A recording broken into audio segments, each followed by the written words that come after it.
Continuamos con el programa. Con el tema abordaje del paciente con ACV isquémico en el servicio de urgencias, ponente doctor Gilberto Mendoza Mejía. Él es médico cirujano partero por la Universidad Autónoma de Nuevo León, en urgencias médico-quirúrgicas por la Universidad Autónoma de Tamaulipas y médico cirujano partero por la Universidad Autónoma de Tamaulipas, sí es docente de la Universidad Valle de Bravo. Forma parte del equipo médico del Hospital Santander. Bienvenido, doctor.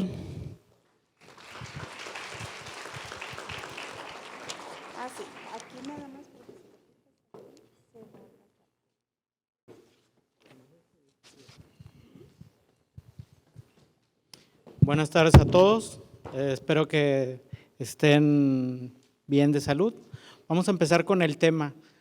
Hay muchas de las cosas que vamos a mencionar que ya las han estado oyendo, sin embargo, pues son importantes, ¿no? ¿Ok? Ahorita vamos a ver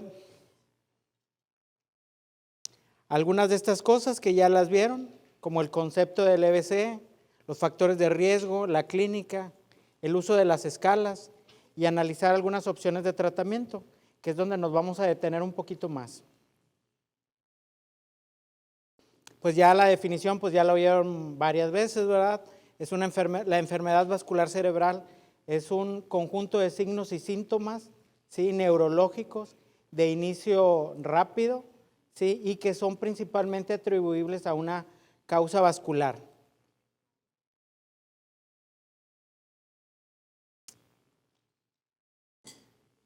Estas cosas como los síntomas, pues ya el doctor Cavazos ya nos habló muy bien del tema, ya no hay que mencionarlos, pero sí hay que tenerlos en cuenta. Al final de cuentas, el cerebro al controlar todo el cuerpo, pues nos puede dar cualquier tipo de afectación, ¿verdad? Hemiparesia, alteración visual, respiratoria, etcétera. Ahora, aquí sí es importante que nos detengamos un poquito, ¿sí? Considerando que el tema es abordaje en el área de urgencias, habremos de ver que cuando llega el paciente uno no sabe que el paciente tiene un EBC, ¿sí? Y ese es el problema. Ahorita el doctor Cavazos comentó la escala de Glasgow, ¿sí? Comentó los antecedentes de la escala. Esa escala está hecha para un paciente con un traumatismo craneoencefálico, pero nosotros cuando llega el paciente no sabemos si el paciente lo tiene o no lo tiene, ¿sí? Entonces yo también estoy de acuerdo, porque hay mucha gente que dice, no se le debe de clasificar Glasgow a un EBC. Sí, sí estoy de acuerdo. Pero también el paciente que va llegando, nosotros no sabemos qué tiene. Entonces, nosotros para empezar con el manejo de urgencias, deberíamos de empezar aquí, deberíamos de empezar en los diferenciales, ¿sí? No todos son EBCs, ¿sí? Hay pacientes que van a llegar intoxicados, ¿sí? Hay pacientes que fueron drogados, ya sea por diversión o porque los intentaron asaltar, ¿sí? Por ejemplo, hay otras situaciones como tumores cerebrales, hay arritmias, hay infartos, hay fracturas cervicales, ¿sí? Miastenia gravis, encefalopatía hepática, por ejemplo, en los cirróticos, ¿sí? Desequilibrios hidroelectrolíticos, hipernatremia, ¿sí? Hay muchos otros diagnósticos que nosotros sí deberíamos de considerar. Entonces, el hecho de clasificarles Glasgow, por supuesto que estoy de acuerdo.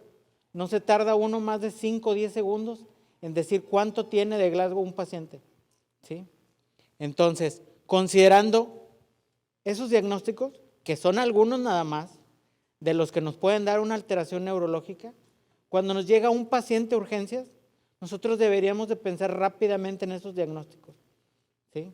En la mayoría de los que pudiéramos pensar, y en base a eso, ver cómo vamos a abordar al paciente, ¿sí? ¿Estamos?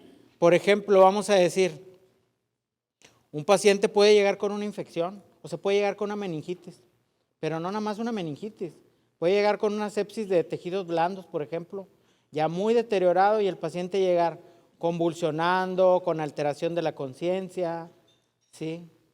Entonces, esos diagnósticos diferenciales, habremos de ver qué nos va a llevar a diagnosticar ese paciente que tiene un Evento vascular cerebral. Las escalas prehospitalarias ya las vimos con el compañero Daniel.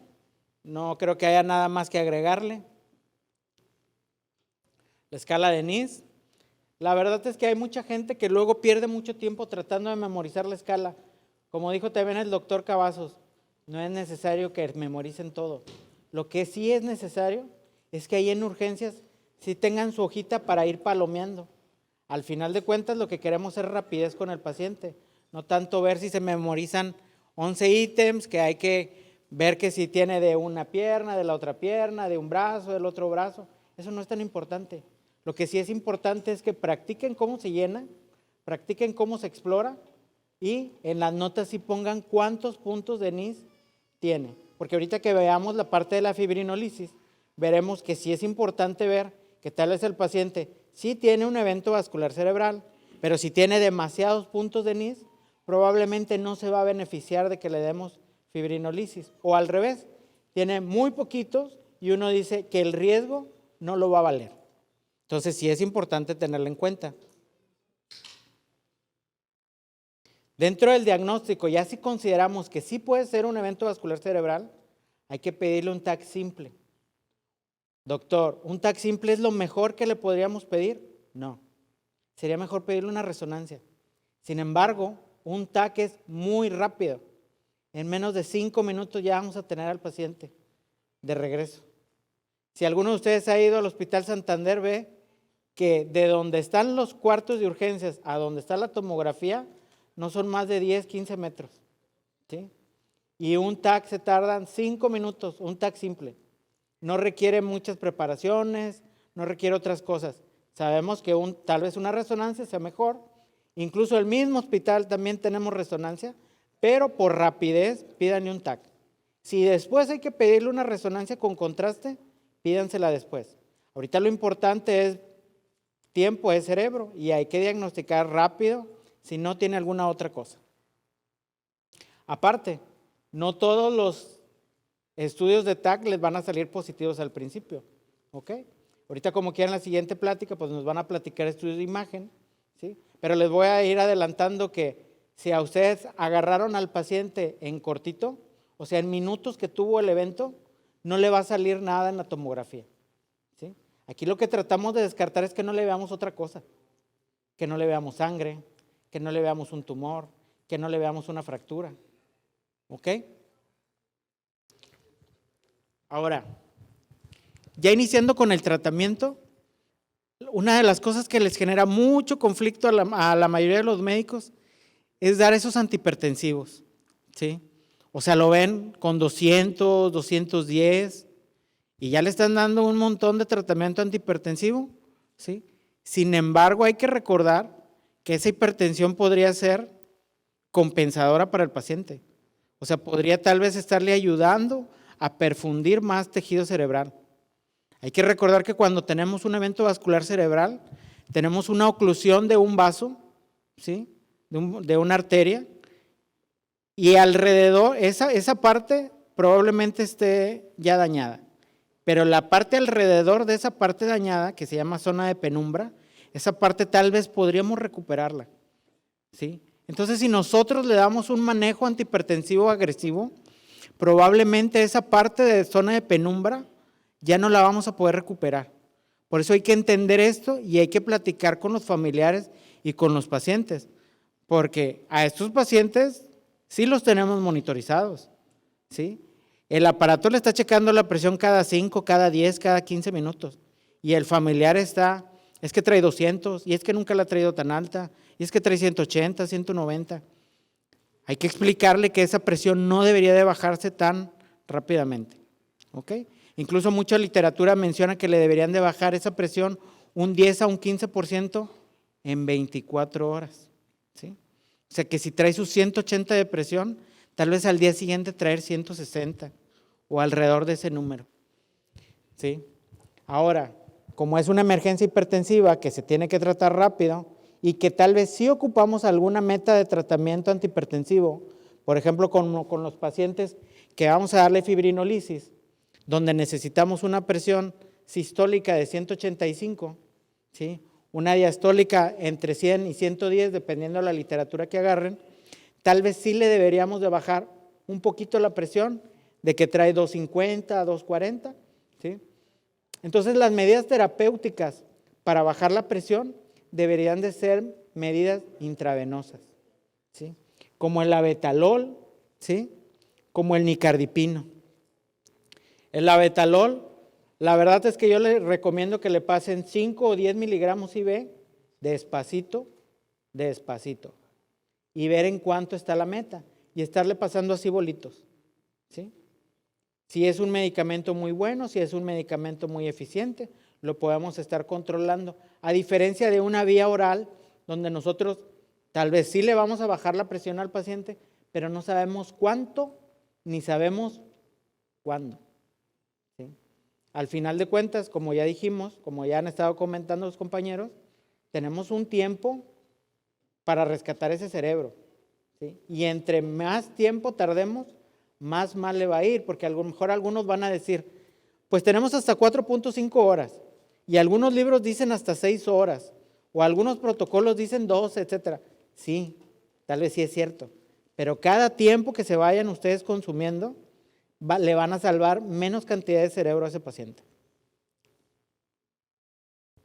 El periodo de ventana, el óptimo no son 3 horas, el óptimo es ya, ahorita ya, no tenemos 3 horas, no es así, es el menos tiempo, hasta 3 horas, en algunos casos hasta 4.5 horas, ¿sí? Y en algunos casos, por ejemplo, los pacientes que les van a dar trombectomía, por ejemplo, de grandes vasos, ¿sí? O que no reperfundieron, podría ser incluso hasta 6 o 24 horas. Ahora, considerando que el tratamiento ideal para un paciente con un evento vascular cerebral isquémico es darle fibrinolisis, vamos a tener criterios de inclusión, criterios de exclusión relativos, ¿sí? Dentro de los criterios de inclusión tenemos a cuáles pacientes sí les debemos de dar, ¿sí?, tratamiento fibrinolítico, ¿sí? Y esos pacientes son pacientes que tengan más de 18 años, que estén de acuerdo con el procedimiento, porque como dijo el doctor Cavazos también, va a haber algunos pacientes que teniendo un evento vascular cerebral isquémico se van a convertir a un hemorrágico, y eso es esperado, una cierta cantidad, ¿sí? Entonces hay que comentarle al familiar que eso pudiese llegar a pasar, que no es frecuente, pero que nunca estamos exentos, ¿sí? Entonces, como dice ahí, el déficit no debe ser menor, porque si tenemos un NIS bajo, 1, 2, 3 puntos, pues la verdad es que el riesgo de darle fibrinolítico, ¿sí?, no vale la pena para la cantidad de mejoría que le vamos a dar al paciente, ¿sí? NIS muy altos tampoco valen la pena porque el paciente ya está muy mal. Incluso ahí también deberíamos de platicar con la familia de cómo está el paciente previamente a esto, ¿sí? Hay pacientes de estos que ya llegaron postrados, que tienen 5 años postrados en la cama, que ya no hablan, que ya los están alimentando por sonda, ¿sí?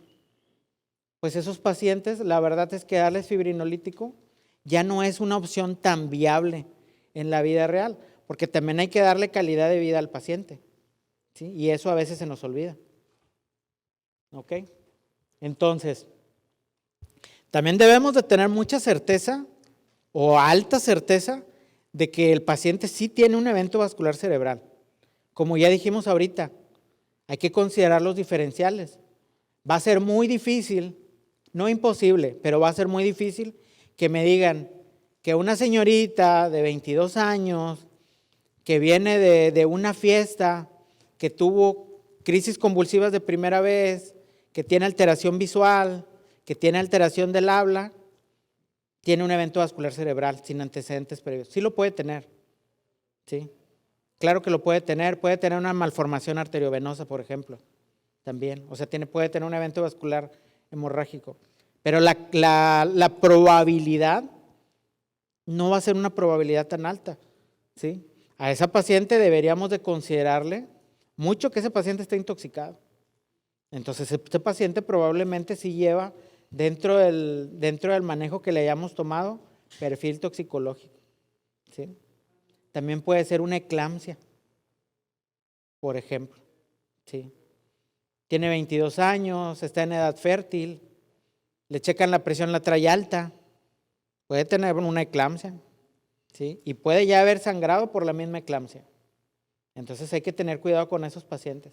Sí hay que seguir considerando evento vascular cerebral, pero la posibilidad de que sea no es una posibilidad tan alta. Por eso cuando nosotros le demos el fibrinolítico, lo deberíamos de considerar como que es la probabilidad de las probabilidades más altas que tenga el paciente. Obviamente estos procedimientos, como llevan su riesgo, el paciente tiene que estar informado, ¿sí? Y tiene que estar firmado de que está de acuerdo en que se le haga el procedimiento. ¿Ok? Y como hay criterios de inclusión, pues también hay criterios de exclusión, ¿verdad? Hay unos criterios de exclusión que son absolutos y hay unos criterios de exclusión que son relativos, ¿sí? Por ejemplo, vamos a decir que el hecho de que el paciente tenga una hipoglucemia, que también debe ser considerado dentro de los factores de riesgo, dentro de los diagnósticos diferenciales, que si un paciente tiene 30 o 40 de glucosa, ¿sí? No le den fibrinolisis todavía, ¿sí? Si tiene 30 o 40, ¿sí? A ese paciente deberíamos de considerar corregirle su hipoglucemia, ¿sí? No nos vamos a tardar mucho, no nos vamos a tardar más de 5 o 10 minutos, ¿sí? Por eso también dentro de las guías viene que el estudio que le deberíamos de hacer antes del TAC al paciente con sospecha de evento vascular cerebral es una glucometría capilar, ¿sí? Y ver qué nivel de glucosa tiene, ¿sí? Si lo vemos que tiene 40, 50, pues hay que darle su glucosa y a lo mejor con eso el paciente despierta y se le quitan todos los síntomas, porque muchos de los síntomas que tiene una hipoglucemia también los tiene un evento vascular cerebral isquémico. Entonces, sí consideremos eso. Ahora, también hay algunas discrepancias entre cuánto es lo que debe traer el paciente para que lo consideremos. La verdad es que yo les voy a decir que del libro dice de 70 para abajo, 70, 60, 50. Pero que en la vida real también consideren que hay muchos pacientes que llegan, o más bien dicho, que siempre tienen 500, 600 de glucosa. Ese día les pusieron insulina, se les bajó a 150, a 120 y el paciente está desmayado, ¿sí? Entonces, en ese paciente que siempre había tenido crisis hiperglucémicas y que ya estaba acostumbrado a sus crisis hiperglucémicas, deberíamos de considerar que con 100 o 120 también está haciendo síntomas de hipoglucemia, ¿eh? Entonces, también eso también hay que considerarlo, ¿no? ¿Ok? Entonces, todos esos criterios de inclusión, de exclusión, también igual que la escala de NIS, no es para que los tengamos así como que todos los días repasándolos, porque también les voy a comentar otra cosa, todos los días cambian, todos los días hay una nueva opinión de alguien, todos los días hay un nuevo estudio de alguien, ¿sí? Y todos los días individualizamos pacientes. No es lo mismo que me vengan a decir que tienen un paciente que tiene 50 años, que es el sostén de una familia, ¿sí? Que previo a su evento estaba al 100%, ¿sí? A decir que ese paciente ya tiene 90 años, ya no caminaba, ya estaba postrado. O sea, no es el mismo tipo de paciente, ¿sí? Tal vez probablemente ese de 50 años yo me pueda arriesgar un poquito más en darle fibrinolisis, ¿sí? Y ser un poquito más amplio con los criterios. Con un paciente ya de 90 años que ya no caminaba, que ya no hablaba, que ya le daban de comer por sonda, pues difícilmente vale la pena arriesgarse tanto.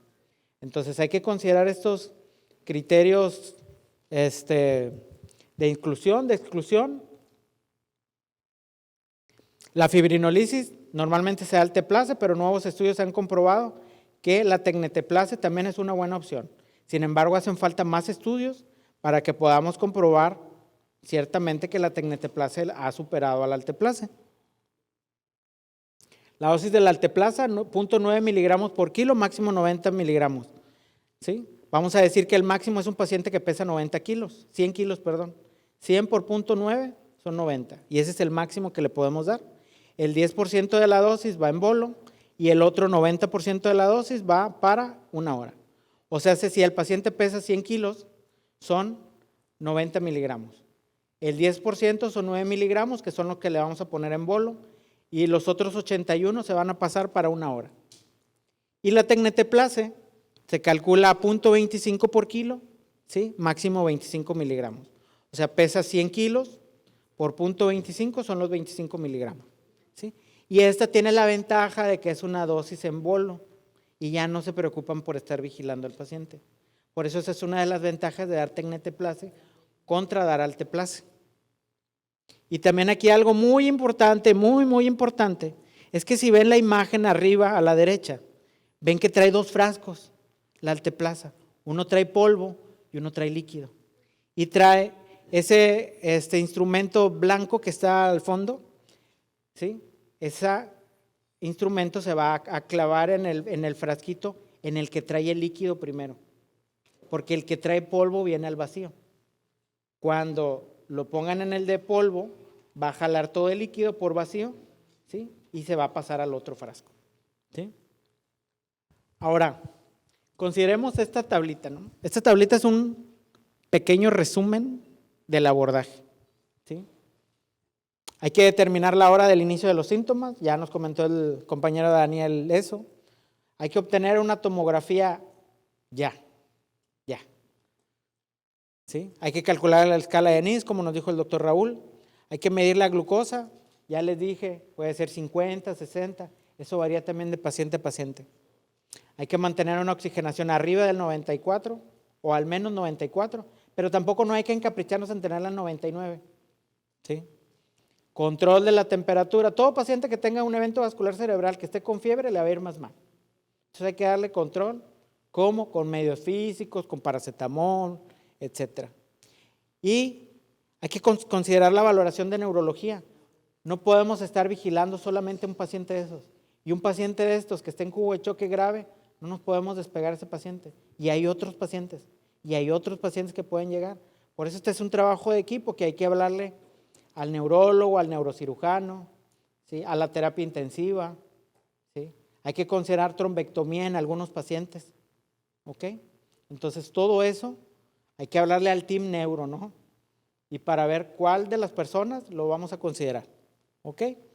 Hay que mantener la presión como ya dijimos y hay que considerar otros tratamientos. ¿Sí? No nada más darle la fibrinolisis, sino todos los tratamientos que el paciente ya usaba. Hipotiroidismo, arritmia, sus medicamentos para el corazón, etcétera. ¿Sí? No darle anticoagulantes y siempre considerar el ABCDE. ¿Ok? No deberíamos de quedarnos solamente con que tiene su EBC. Deberíamos de considerar todos los otros diagnósticos. Muchas gracias.